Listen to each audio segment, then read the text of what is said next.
নমস্কার বন্ধুরা, আমি মেহুর মা। সবাইকেই স্বাগত জানাই আমার চ্যানেলে। শীত শেষ, শীতের শেষে বসন্ত শুরু। আর বসন্ত মানেই হালকা হালকা গরম শুরু।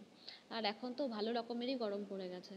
এই গরমের শুরুতে বাচ্চাদের সর্দি কাশি লাগার পাশাপাশি ডায়রিয়া, হজমের সমস্যা, ইউরিনের সমস্যার মতো নানা সমস্যা দেখা যায়। তার সাথে বিভিন্ন ধরনের গায়ে র্যাশ, ঘামাচি, বিভিন্ন পোকার কামড়, মশার কামড়ের দাগ এইসব তো লেগেই আছে।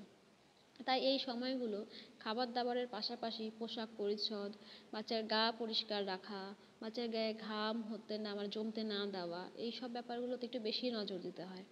অন্যান্য সময়ের তুলনায় এই গরমকালটাকে বাচ্চার দিকে একটু বেশি নজর বা বেশি খেয়াল রাখতে হয়। এমনিতেই তো গরম পড়লে প্রথমেই আমাদের নজর পড়ে হচ্ছে ফ্যানের দিকে। আর আমরা হুটহাট করে ফ্যান চালিয়ে দিই, সেটা তো একদমই ঠিক না। ফ্যান চালানোর আগে প্রথমে ফ্যানগুলোকে ভালোভাবে মুছে নিতে হয়, যাতে এই যে শীতকাল গেল তখন তো ফ্যান ব্যবহার হয়নি, আবার এর জন্য এই ফ্যানগুলোর মধ্যে অসংখ্য ধুলো জমে আছে। আর যখনই আমরা ফ্যান চালাবো সেই ধুলোগুলো সারা ঘরে ছড়িয়ে পড়বে আর বাচ্চা সর্দি কাশি হবে। তার জন্য প্রথমেই প্রয়োজন ফ্যানগুলোকে ভালো করে মোছা। আমি ভালো করে ফ্যানগুলো মুছিয়ে নিয়েছি। এরপর যেটা করছি, আমি প্রথমে অল্প অল্প স্পিডে এক থেকে স্টার্ট করেছি। হুট করে যদি ওকে বেশি ফ্যানের হাওয়ার নিচে রাখি তাহলে ওর অভ্যাস নেই, সেটা ঠান্ডা লেগে যাবে। তাই আমি শুরুর দিকে একদম হালকা প্রথমে কিছুদিন চলার পর 2, যখন হালকা হালকা করে গরম বাড়ছে ধীরে ধীরে আমি ফ্যানের স্পিডটা বাড়িয়েছি। এতে সর্দি কাশি লাগার চান্সটা অনেকটাই কম। তার পাশাপাশি খেয়াল রাখি যাতে ও ঘেমে না যায়। মাঝে মাঝে ওর গায়ে হাত দিয়ে দেখি যে ঘামছে কিনা, কারণ ঘাম বসে গেলেই সর্দি লেগে যাবে। আর হালকা হালকা ঘাম হওয়ার আগে আমি হালকা হালকা কাপড় দিয়ে মুছে দিই। আর স্নানের পাশাপাশি স্নান তো অবশ্যই করানো হয়, স্নানের পরও আমি দিনে 1 থেকে 2 বার ওর ভালোভাবে একটা নরম সুতির কাপড় নিয়ে সেটাকে জলে ভিজিয়ে হালকা হালকা করে গাগুলো মুছে দিই।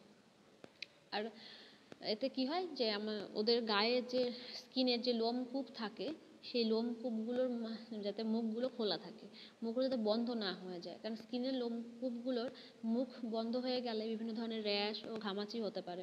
যদিও গরমের শুরুর দিকেই আমি মেহুর মুখে 1-2 করে লাল লাল র্যাশ দেখেছিলাম। তারপর ওর ডাক্তারের সাথে কথা বলার পর উনি একটা ক্রিম দেওয়ার পর সেটা ঠিক হয়ে গেছে। আর তারপর থেকে আমি চেষ্টা করছি এখন ওর নিয়মিত যে মাঝে মাঝেই স্নানের ফাঁকে ফাঁকে ওর মুখটা ভালোভাবে মুছে একটা শুকনো কাপড় দিয়ে আমি মুছে দিই। এতে দেখছি তারপরে আমি ওর ওই র্যাশ বা লাল কিছু দেখতে পাইনি ওর স্কিনে। আর স্নানের আগে আমি নারকেল তেল অবশ্যই কোনো ন্যাচারাল ভার্জিন নারকেল তেল ইউজ করা উচিত। আমি যদিও নারকেল তেলের সাথে অল্প ওর যে বার্থলি অলিভ অয়েলটা আছে সেটা হালকা করে মিশিয়ে ওরা গায়ে ভালোভাবে মাসাজ করে দিই। মাসাজ করা 10 থেকে 15 মিনিট রেখে তারপর স্নান করানো হয়। স্নানের পর কখনোই তেল লাগানো উচিত না, বিশেষ করে গরমের দিনে তো একদমই না। আর গরমের সময় আমি চেষ্টা করি সবসময় ওকে হালকা রঙের সুতির নরম কাপড়ের পোশাক পরাতে আর কি। ওর যে জামাগুলো আমি পরাই না কেন সেগুলো সবসময় লক্ষ্য করি যে সুতি আর নরম কিনা। প্রথমে আমি নিজের গায়ে লাগিয়েই দেখি যে কেনার সময় সেই নরম কাপড়গুলোই পরাই। আর খোলামেলা জামা হলে বাচ্চাদের খুবই আরাম হয়।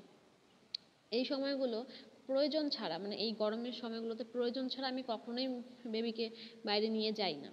আর যদি বিশেষ কোনো প্রয়োজন হয়, যদি ডাক্তারের কাছে যাওয়ার থাকে বা ভ্যাকসিন থাকে, তাহলে পরে আমি ওকে উপযুক্ত পোশাক ঢাকা ঢাকা পোশাক আর কি, হালকা মধ্যে যে ঢাকা ঢাকা পোশাক, মাথায় টুপি এইসব পরেই নিয়ে যাই, যাতে রোদের যে বেগুনি রশ্মিটা আছে সেটা ওর গায়ে না লাগে। আর বেরোনোর আগে অবশ্যই ওর যে নর্মাল ইউজ করা ক্রিম, যে ক্রিম আমি ইউজ করি তার উপরে যে বেবি সানস্ক্রিন হয় সেটা আমি অল্প করে লাগিয়ে তারপরে ওকে বাইরে নিয়ে যাই। আর গরমে বাচ্চাদের গায়ে অনেক সময় ঘামাচি উঠতে থাকে আর কি। আর তার জন্য আমি যেটা করেছি, আমি প্রথম থেকে একটা পিডলিহিক পাউডার কিনে এনে রেখেছি, যাতে ওর ঘামাচি হলে পরে সেটা আমি ইউজ করতে পারি। আর পিডলিহিক পাউডারটা কিন্তু শুধুমাত্র ঘামাচির জায়গাতেই ব্যবহার করতে হয়। আর খাওয়া দাওয়ার ক্ষেত্রে বলি, যদি 6 মাসের ওপরে বেবি হয়, মেহুর যেমন 6 মাস পার হয়ে গেছে, তাই ওকে আমি বেশি বেশি পরিমাণে জল খাওয়ানোর চেষ্টা করি। আর তার পাশে বেশি বেশি ফল, ও এমনিতেও ফল পছন্দ করে, তাই বেশি বেশি ওকে ফল দেওয়ার, বেশি বেশি বলতে ওকে একটু ঘন ঘন ফল দেওয়ার চেষ্টা করি আর কি। কারণ কখনো ও মৌসুম্বি খেলো খাবারের মাঝখানে মাঝখানে অপশানে, দিনের বেলাগুলোতে সকালের দিকে যেমন একটা কলা খায়, তারপর কখনো কোনো দিন মৌসুম্বি বা কোনো দিন কমলা, এই যে লেবু জাতীয় কোনো একটা ফল দিই। আর তার মাঝখানে তার সাথে 1-2টো আঙুর খায়। এরকম করে ও বেশি বেশি ফল খেতে দিই ওকে। আর প্রতিবার খাওয়ার পর তো জল খাই, এছাড়াও সারাদিনে মাঝে মাঝে আমি ওকে জল দিতে থাকি। এবার অনেক সময় খালি জল খেতে চায় না, তার জন্য আমি একটু মিষ্টি জল দিই, কারণ অনেকেই বলে যে মিষ্টি জল বা গুড়ের জল যেটা হচ্ছে খুব ভালো আর কি। তাই আমি ওকে মিষ্টি জলও দিই, মাঝে মাঝে সেটা খায় 1-2 বার করে। আর অবশ্যই চেষ্টা করি এই সময়গুলোতে, না চেষ্টা করছি ঘর পরিষ্কার রাখার, কারণ অন্যান্য সময়ের থেকে এই সময়গুলোতে ধুলো বালি এইসবের প্রকোপটা একটু বেশি থাকে আর কি। তাই অন্যান্য সময় যদি 1 বার করে ঘর মোছা হয়, এই সময় চেষ্টা করি দিনে 2 বার করে ঘর মোছার, যাতে কোনোভাবেই ঘরে ধুলো টুলো জমে না থাকতে পারে।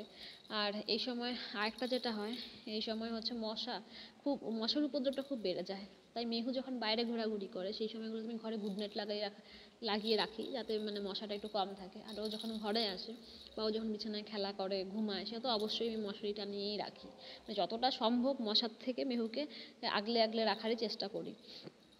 আর বাইরে ঘোরাঘুরি করার সময় খেয়াল করি যাতে কোনো মশা না আসে, কারণ বিকেল বেলা করে একটু বেরোতে যায়। ভিডিওটি দেখার জন্য ধন্যবাদ। তোমরা অবশ্যই জানাবে যে তোমরা তোমাদের বেবিকে কীভাবে খেয়াল রাখছো, কমেন্ট করে জানাবে। ধন্যবাদ।